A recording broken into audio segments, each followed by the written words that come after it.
મારી મિલકતનો કોઈ ધણી નથી, મને કોઈ પાલવતા નથી. હું મારી વાતે ગમે તેમ વેચી દઉં, બક્ષીસ આલી દઉં, ગમે તે કરું, એમનું કોઈ ચાલશે નહીં. સો નમસ્કાર મિત્રો, હું છું આપનો મિત્ર કરણસિંહ સોલંકી અને આપણે મળી રહ્યા છે ધરતીનો છેડો વૃદ્ધાશ્રમમાં. આજે આપણે અહીંયા આવ્યા છે કેમ કે અહીંયા એક દાદા છે આપણી સાથે અને અહીંયા વૃદ્ધાશ્રમમાં બસ વૃદ્ધો સિવાય હોવાનું પણ કોણ છે બીજું. તો આવો એ દાદા સાથે વાત કરીએ અને જાણીએ કે દાદાની પરિસ્થિતિ શું છે અને શા કારણથી એમને આપણા જે વૃદ્ધાશ્રમમાં છે એમને આવવાનું થયું. તો આપણી સાથે એક દાદા છે, એમની સાથે વાત કરીએ અને જાણીએ કે તેઓ અહીંયા કેટલા સમયથી રહે છે. દાદા, શું નામ છે તમારું? તખતસિંહ અજીતસિંહ બિહોલા, ગામ સુવર્ણા, તાલુકે કપડવંજ, જિલ્લે ખેડા. ખેડા જિલ્લો, કપડવંજ તાલુકો. બરાબર. સુવર્ણા ગામ. બરાબર. અને કેટલા ટાઈમથી છો દાદા અહીંયા? 23 તારીખ સાંજે 7 વાગે આવ્યો. 23 શુક્રવાર. મારે ઘરે તો છોકરા પાલવતા નથી.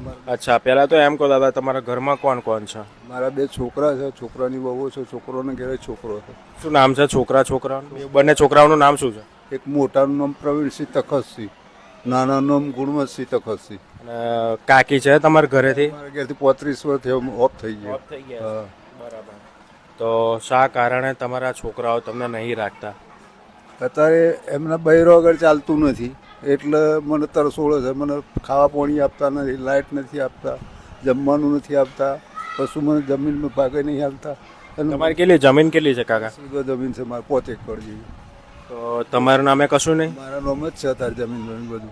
તો પછી તમારે આશ્રમનો સહારો શા માટે લેવો પડે? તો મને કોઈ તરસોડે છે, મને ખાવા પાણી આપતા નથી, સંડાસ બાથરૂમમાં જવા દેતા નથી, ખાવા પાણી આપતા નથી, દૂધ નથી આપતા, ચા નાસ્તો નથી આપતા. દાદા, તમારા નામે જો 10 વીઘા જમીન હોય તો કેવી રીતના પછી તમારા છોકરાને તો ક્યારેક તો એ જમીનની લાલચ હશે ને? એવું એમની લાલચ કરી પણ એમને કશી પડેલી જ નથી કે તમારું શું છે કે તમે અહીં આગળ તમને કોઈ પાલવા નહીં.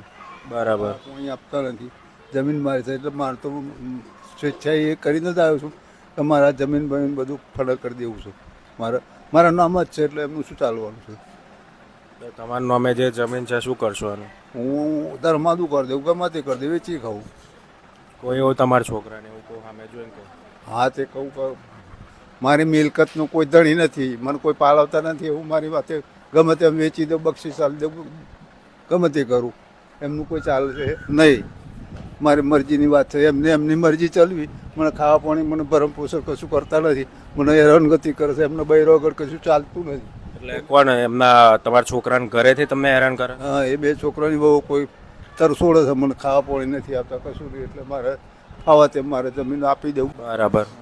તો મિત્રો, હવે તમારી ઉંમર કેટલી? મારી 1-2-44 80 81 વર્ષ. દાદાને 81 વર્ષ. 81 વર્ષ ઉંમર છે. 2 છોકરાઓ હોવા છતાં દાદાના આશ્રમનો સહારો લેવો પડે છે. કેમ કે એમની એક જ ભૂલ કહેવાય કે તમને નાનપણથી મોટા કર્યા છે અને બધું એમને પરણા બેન વસ્તા. છોકરા એવું કશું ખરું? તમારા છોકરાને ઘેર છોકરા એવું કશું ખરું? છોકરાને ક્યારે છોકરા એક પરણા એ બધો વસ્તારી છે. શું વાત છે? તારે એટલે તમે તો પરદાદા બને એવું થયું ને? પણ તોય તમને રાખ્યા નહીં. બરાબર. મને તરસોડે, મને હેરાનગતિ કરે, મને ખાવા પાણી આપતા નથી, બધી રીતે મને. બરાબર. શું નામ તમારા છોકરાનું? ભૂલી ગયો. પ્રવીણસિંહ તખતસિંહ મોટો, નાનો ગુણવંતસિંહ તખતસિંહ. પ્રવીણસિંહ મોટો પ્રવીણસિંહ, નાનો ગુણવંતસિંહ. બરાબર. પ્રવીણભાઈ અને ગુણવંતભાઈ આ તમારા બાપ છે અને આજે 81 વર્ષની ઉંમરે આવા આશ્રમની જરૂર પડે છે. ભાઈ, કયા એનાથી તમે ગામમાં મોઢું લઈને ફરો છો? કેમ કે આટલી મોટી ઉંમરે તમારા બાપને તમે તળ છોડી દીધા છો. તમને સહેજ પણ લાજ શરમ જેવું હોય ને ભાઈ? પ્રવીણભાઈ અને ગુણવંતભાઈ ને બાપની સામું જરા જુઓ. 74માં હું મુખી રહ્યો 10 વર્ષ. 2002 થી 2006 સરપંચ તરીકે મારી ઇજ્જતની માં ફાડી નાખી. દાદાની આટલી ઉંમર છે, પોતે પૂર્વ સરપંચ રહી ચૂક્યા છે. અને દાદાને આટલી ઉંમર હોવા છતાં પણ કહેવાય ને કે પોતાનું ઘર બહાર છે, પોતાની જમીન છે, છતાં પણ એક આશ્રમના સહારે. થઈ જાય મારે ઘેરથી નથી એટલે મારે તો ઓછારું જીવન ને છોકરા પાલવતા નથી.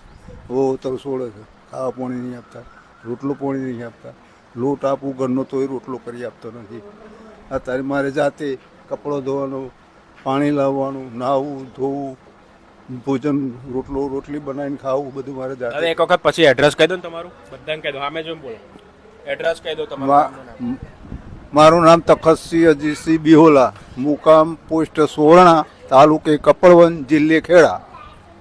તો મિત્રો આ હતું દાદાનું એડ્રેસ, અને ખાસ આ વિડીયો એમના છોકરા પ્રવીણભાઈ અને ગુણવંતભાઈ સુધી જરૂર પહોંચાડજો. અને ભાઈ તમને થોડી પણ શરમ હોય ને તો આવજો, આ બાપના પગે પડજો. દાદા લેવા જશો તમે? ના મારે નથી જવું. નહીં જવું? એટલે હેરાન થઈ ગયા? એટલે હેરાન થયું, મારે બધું ફન જ કરી દેવું, મારે કશું રહેવા દેવું. હું અહીં મરી જઈ તો અહીં મરી જઈ, મારે જવું નહીં. ભાઈ થોડી શરમ હોય ને તમને? મારી ઇજ્જતની માં ફાડી નાખી. છોકરો એ સરપંચ મુખી તરીકે રહેલો 15 વર્ષ. અત્યારે મારું ગામમાં હું દુકાન સગાવાલા બધે મારી કઈ વાંધો નહીં દાદા, બિંદાસ અહીંયા રહો, બરાબર. આપણે સરસ મજાનું જમવાનું હોય છે, બે ટાઈમ ચા નાસ્તો હોય છે, સરસ. બીજું કઈ કામકાજ હોય, ખાલી તમારે એક જ કામ હોય, ભગવાનનું નામ લેવાનું શાંતિ, બરાબર. માતાજીનું નામ જ લેવું છું બસ. તમારે કોઈ પણ ટેન્શન નહીં. અહીંયા આપણા રમેશભાઈ હોય છે, કઈ બી કામ હોય એમને કહેવાનું. ભીખાભાઈ રમેશભાઈ. હા બસ બસ, એમને કઈ બી તકલીફ તમને હોય એમને જરૂરથી કહેજો, બરાબર. જો હમણાં બિમલ શાહનો ફોન આવ્યો, એ મારા ખાસ માણસ. એમને કહ્યું કે તમે પછી બાપુ જોડે વાત કરો. પછી મેં બાપુને ફોન કર્યો, મેં બાપુ બિમલભાઈ ફોન કરવાનો કહ્યું છે, બરાબર. રાજકારણીઓ માણસ છું સાહેબ, બરાબર. અત્યારે મારી નો વેલ્યુ કરી નાખી આ લોકોએ. કઈ વાંધો નહીં. તો મિત્રો આ હતા આપણા દાદા, અને ખાસ એમની વાત કરીએ તો પોતે પૂર્વ સરપંચ રહી ચૂક્યા છે, અને પોતાની પાસે 10 વીઘા જમીન છે, તેમ છતાં પણ એમને એક આશ્રમનો સહારો લેવો પડે છે. કારણ એક જ કે એમના જે દીકરા છે, મોટો છે એમનું નામ છે પ્રવીણ, અને નાનો છે એનું નામ ગુણવંતભાઈ છે. આવા દીકરાના હોવા છતાં પણ એમને એક આશ્રમનો સહારો લેવો પડે છે. તો મિત્રો આ વિડીયો દાદાના એડ્રેસ સુધી જરૂર પહોંચાડજો, અને એમના જે દીકરા છે, સુપુત્રો છે એમના બંને, એમના સુધી આ વિડીયો પહોંચાડજો. અને ખાસ કહેજો આજુબાજુના ગામમાં તમે લોકો, હવે શું કહું આવા લોકો માટે. મિત્રો આ વિડીયો તમને દિલથી સ્પર્શી ગયો હોય ને તો જરૂરથી એકબીજા સાથે શેર કરજો. અમારા જે યુટ્યુબ ચેનલ છે ત્યાં સબસ્ક્રાઈબ કરજો, ઇન્સ્ટાગ્રામ પેજ પર ફોલો કરજો, અને ખાસ આવા જ ચહેરા જોવા માટે અમારા સતત જોડાયેલો.